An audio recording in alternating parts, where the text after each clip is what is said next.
आए और हमारे लिए कुछ तालीमी सेशन थोड़ा सा करें। में आपका सबकी सलामती हो।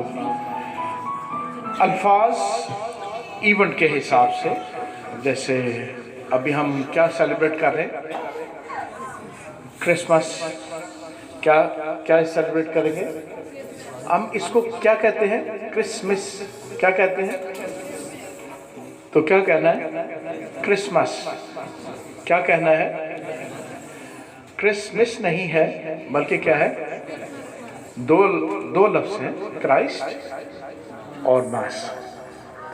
इसलिए लफ्ज़ क्या है, क्रिसमस।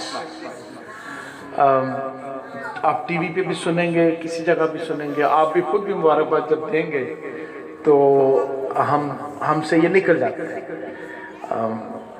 क्या निकलता है, क्रिसमस, लेकिन क्या बोलना है, क्रिसमस।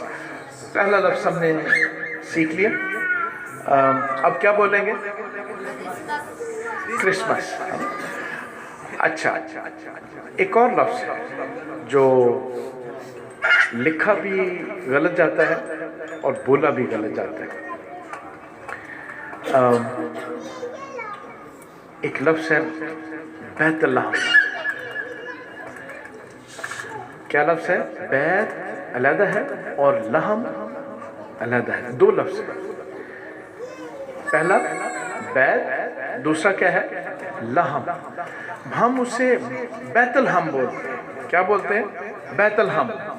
या लिखने में अलफ डाल देते हैं, बैत के बाद अलफ डाल देते हैं, वो क्या बन जाता है, अलहम। बैत का मतलब है घर। क्या मतलब है, बैत घर। और लहम जो है अबरानी में भी और अरबी में भी गोश्त को कहा जाता है या रोटी को कहा जाता है।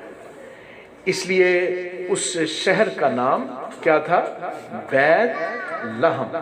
जब हम गाते हैं तो गाते हुए हमारा पक्का हो गया अलहम या बैतलहम हो गया। हम बैत के साथ हम जोड़ देते हैं, यानी जब भी आप गाते हैं तो इस लफ्ज़ को हम 90%, 95% जो है वो गलत लिखा और गलत बोला जाता है। तो क्या सीखा हमने, क्या लफ्ज़ है, बैत लहम। क्या लफ्ज़ है, बैत लहम। जब आप गाएंगे, क्योंकि आपका पक्का हो गया बैतलहम, तो आपको थोड़ी सी मुश्किल होगी। आपने बैत को थोड़ा सा लंबा करना है, तो साथ आपके